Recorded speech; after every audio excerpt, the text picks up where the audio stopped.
여러분 안녕하십니까? 뉴스 찾기쇼 임병룡입니다.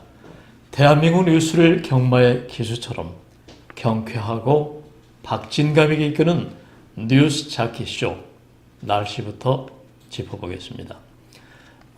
습도가 좀 높은 가운데 간간히 비가 뿌려지는 수요일 오전입니다. 비가 오기 때문에 수요일일까요? 지금 초록으로 짙어가는 5월의 숲이 뻐꾸기 소리로 가득 채워지는 요즘입니다. 어제는 마치 한여름처럼 좀 더웠죠. 오늘부터 금요일 오전까지는 전국적으로 비가 내릴 것이란 예보가 나와 있고 중부지방에는 100에서 120mm까지 꽤 많은 비가 강풍과 함께 예상이 됩니다. 농가 등에서는 시설물 관리 유의하셔야겠네요. 뉴스 찾기쇼 시작하겠습니다. 오늘의 첫 번째 소식입니다. 좀 안타까운 소식이에요. 좀 화가 나기도 하고요. 오늘 판문점에서 열릴 예정이던 남북한 고위급 회담이 당일 새벽 북한의 갑작스러운 무기 연기 통보로 무산됐습니다. 북한은 오늘 새벽 0시 30분께 이 고위급 회담 북측 대표단 단장인 리선권 조국평화통일위원회 위원장 명의의 통지문을 보내서 한미 공군의 연례적 연합공중훈련인 맥스 선더를 문제 삼아서 회담을 무기 연기한다고 알려왔습니다. 당혹감을 감추지 못하고 있는 우리 정부는 북측이 회담 일정 과정에서 연합훈련을 문제 삼는 분위기는 전혀 없었던 것으로 안다고 밝혔습니다. 특히 맥스 선더 훈련이 지난 11일 시작됐다는 점에서 북한이 이를 문제 삼아서 회담 중지를 통보한 것은 납득하기 어렵다는 그런 관측이고 분위기입니다. 통일부는 오늘 새벽 북측에 회담 중지 통지문이 전해지자 고위급 회담 우리 측 수석 대표인 조명균 장관을 비롯한 간부들이 거의 잠을 자지 못한 채 향후 대책 등을 논의한 것으로 전해졌습니다. 이와 함께 통일부 당국자는 정부 입장은 관련 부처 협의를 거쳐서 곧 발표할 예정이라고 말했습니다. 역시 약속은 지키기 위해서 있지 않나. 새삼, 특히 남북관계, 회담관계, 국제 간의 협약 약속, 회담 약속이 이렇게 무너진다는 것은 최고 지도자, 우리나라 대통령의 리더십에도 영향이 있지 않나 그런 생각이 듭니다. 뉴스 찾기쇼 두 번째 소식입니다. 중국이 러시아판 사드를 이달 말 배치한다는 그렇게 또 유쾌하지 않은 내용입니다. 흔히들 내로남불 이렇게 얘기하지 않습니까? 내가 하면 로맨스고 남이 하면 불륜이다. 꼭 이걸 닮았습니다. 지금 한국에 사드 뺐을 때 중국이 얼마나 극렬하게 반대를 하고 또 경제 보복까지 했습니까? 그런데 중국이 최근에 이 러시아판 사드를 도입해서 실전 배치한다네요. 여러분 어떤 생각이 드세요? 어떤 기분이세요? 대만 중국시보 또 러시아 타스 통신에 따르면은 방공 미사일 체계인 S-400 트라이엄프 연대 첫 인도분을 완전히 넘겨받아서 이달 말부터 실전 배치 작업을 시작한다고 중국 시보, 대만 중국 시보 러시아 타스 통신이 보도를 했습니다. 이 러시아판 사드로 불리는 S-400은 레이더 최대 탐지 거리가 700km에 이른다고 하네요. 그러니까 한반도에서 100여 킬로미터 떨어진 산동반도 등에 이것을 배치할 경우에 한국군 또 주한미군의 움직임을 그냥 코앞에서 탐지하듯 감지할 수 있다는 그런 얘기입니다. 그간 중국은 유효 탐지 거리가 600에서 800km인 이 주한미군 사드 레이더가 중국 내부 움직임을 속속들이 감시할 수 있다면서 강력하게 반발을 해왔죠. 하지만 실제로 우리가 설치한 이 사드 레이더는 북한 측으로 고정이 돼 있어서 중국 내륙 움직임을 거의 감시할 수 없다는 그런 평가고 군사 전문가들의 분석입니다. 반면에 이번에 배치하는 중국의 S-400 미사일 레이더는 산동반도에 배치할 경우에 한미 양국군 항공기 등 모든 움직임을 한눈에 감시할 수 있는 가공할 위력을 갖고 있다고 합니다. 이웃나라야 어찌됐든 내 나라 안보, 내 나라만 잘 되고 잘 살면 된다는 이런 아전인수격인 중국의 태도가 좀 씁쓸하게 느껴집니다. 뉴스쇼 세 번째 소식입니다. 그나마 다행인 소식 전합니다. 여야가 18일 추가 경정 예산안 또 특검을 동시에 처리하기로 했다고 합의한 그런 내용입니다. 그러니까 민주당은 댓글 조작 사건이 특별검사의 수사를 받게 된 것이죠. 이것은 문재인 정부 첫 특검입니다. 여야가 오는 18일 드루킹 김동원 씨 댓글 여론조작 사건과 관련한 특별검사 법률안 또 추가 경정 예산안을 함께 처리하기로 합의를 했는데 따른 것입니다. 이로써 지난달 2일 방송법 개정안 처리 여부 등을 놓고 파행을 이어간 국회가 42일 만에 정상화된 것입니다. 드루킹 특검은 출범 1년이 지난 이 문재인 정부의 첫 특검이며 헌정사상 13번째입니다. 이 특검 명칭은 드루킹의 인터넷상 불법 댓글 조작 사건과 관련된 진상규명을 위한 특별검사의 임명에 관한 법률안, 꽤 기네요. 이렇게 정해졌고 사건 연루 의혹을 받는 민주당 김경수 의원 그리고 문재인 대통령 등의 명칭은 법안명에서 제외가 됐습니다. 수사 범위는 이렇습니다. 드루킹과 연관 단체 회원의 불법 여론 조작 행위, 또 수사 과정에서 범죄 혐의가 드러난 관련자의 불법 행위, 드루킹의 불법 자금 관련 행위, 그리고 수사 과정에서 인지된 관련 사건 등입니다. 논란이 됐던 특검 추천은 대한변호사협회로부터 4명을 추천받은 뒤에 여당을 뺀 야 3당 교섭단체 합의로 2명을 대통령에게 추천하고 대통령은 이 가운데 1명을 임명하기로 했습니다. 뉴스쇼 네 번째 소식입니다. 이 내용도 아주 획기적인 쇼킹한 그런 내용입니다. 볼턴 미 핵무기, 북핵무기 미국 테네시로 가져갈 것. 미국 테네시는 리비아의 핵 보관 장소를 얘기합니다.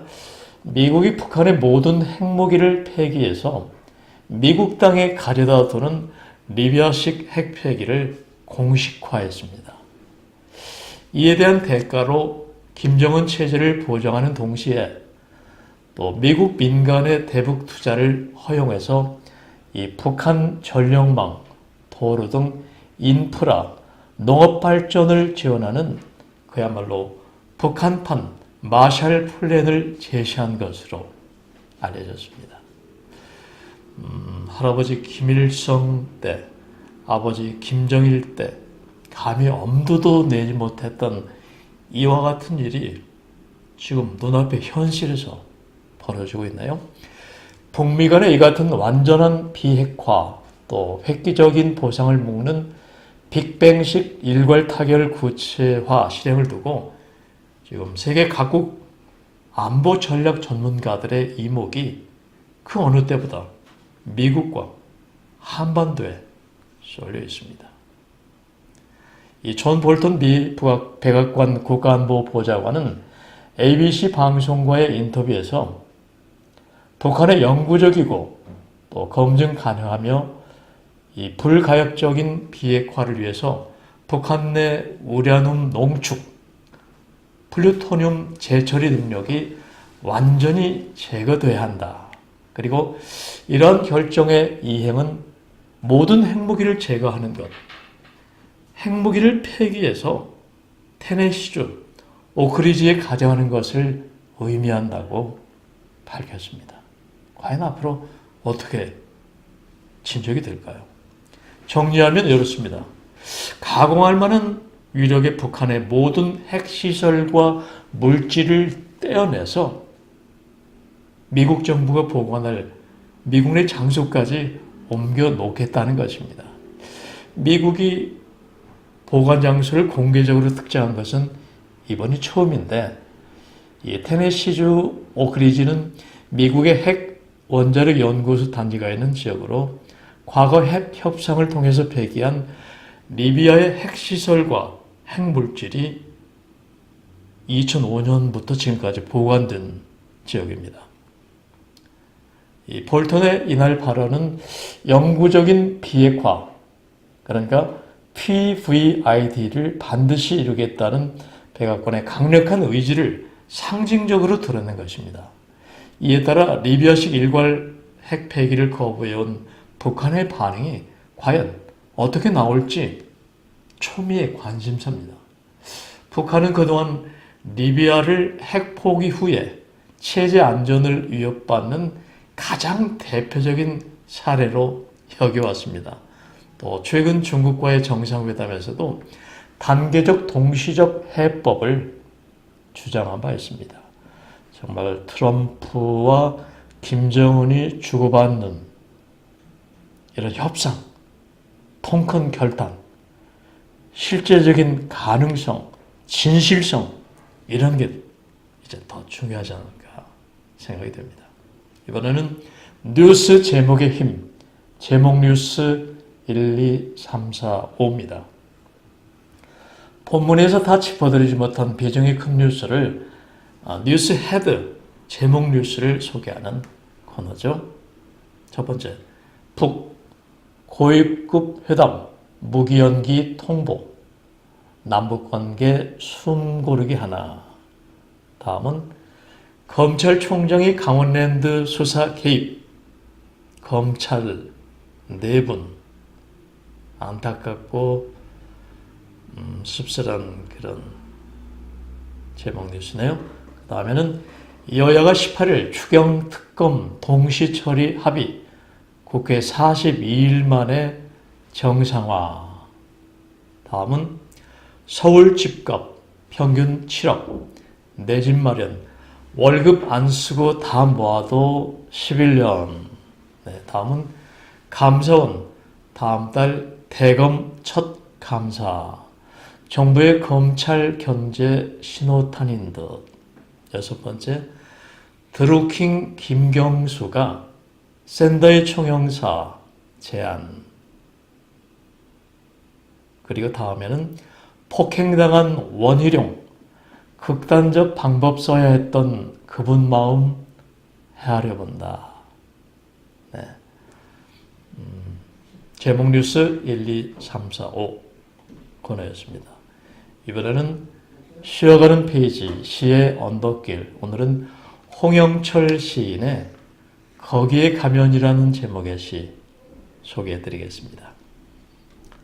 그 집이 거기에 있을까? 다정했던 녹슨 대문과 낡은 지붕마당 가운데 오래된 연못 하나. 때가 되면 꽃밭 가득 흐드러지게 피었던 채송화, 맨드라미, 코스모스. 거기에 그 빛깔, 그 향기 아직 거기에 있을까? 날벌레, 개미, 잠자리, 생쥐들, 거기에 그 움직임 아직 거기에 있을까? 그때 그 넓은 하늘 거기에 있을까? 가지 않은 길 그대로 있을까? 듣고 싶은 말 하고 싶은 말 거기 가면 들을 수 있을까? 할 수 있을까? 그 집이 아직 거기에 있을까?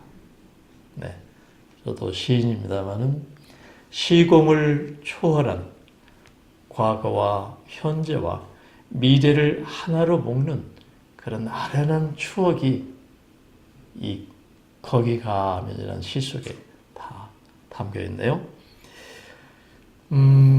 그 집은 바로 내 추억 속의 옛 고향일 수도 있고, 내가 걸었던 고향의 길일 수도 있고, 또 내 고향 첫사랑 그녀의 얼굴일 수도 있고, 이런 게 모든 게 상상 속에서 타임머신을 타고 돌아보는 그런 느낌을 흠뻑 갖게 하는 아주 좋은 시였습니다. 시 언덕길 오늘은 홍영철 시인의 거기에 가면이란 시 소개해드렸습니다. 여러분 제 방송 보시면서 이런 시는 뉴스프리존 시 언덕길에 한번 소개하고 싶다 하는 시 있으면은 언제든지 보내주십시오. 뉴스프리존이나 제 이메일 주소가 있으니까 언제든지 연락해 주시면은 제가 선별해서 이 시간에 시의 언덕길 코너에 소개해 드리겠습니다. 이번에는 생활뉴스 두 가지입니다. 수입 맥주 4캔에 5,000원, 김 빠진 국산 맥주 이런 제목입니다. 무려 3조 원에 달하는 국내 맥주 시장이 들썩이고 있습니다. 4캔에 보통 10,000원에 팔리던 편의점 수입 맥주 가격은 최근에 500ml 4캔에 5,000원까지 떨어졌다나요? 현재 우리나라 수입 맥주 시장 점유율은 약 10%에 불과하지만 위기감을 느낀 하이트 진로, 오비맥주, 또 롯데주류 등 국내 맥주 회사들도 앞다퉈서 수입 맥주 시장에 뛰어들고 있다고 합니다. 국내 업체들은 낡은 주세법 때문에 수입 맥주의 가격 공세를 당해낼 재간이 없다고 주장하지만 소비자들은 맥주 맛부터 개선해야 한다고 지적하고 있습니다. 이 수입 맥주의 공세는 이처럼 전체 맥주 시장의 지각 변동을 일으키고 있다고 하네요. 이 값싸고 맛있는 수입 맥주가 대형마트 편의점을 통해서 대중화되면서 기존 국산 맥주에서 찾을 수 없던 다양한 맛과 향에 눈뜬 소비자들이 이렇게 수입 맥주, 수제 맥주에 열광하고 있기 때문입니다. 저는 맥주를 자주 먹는 편이 아니지만은 그래서 잘 맛도 모르지만은 국산 맥주 뭔가 좀 서럽게 주당들의 입맛을 당기는 이끄는 그런 맛 개발해야 되겠나요?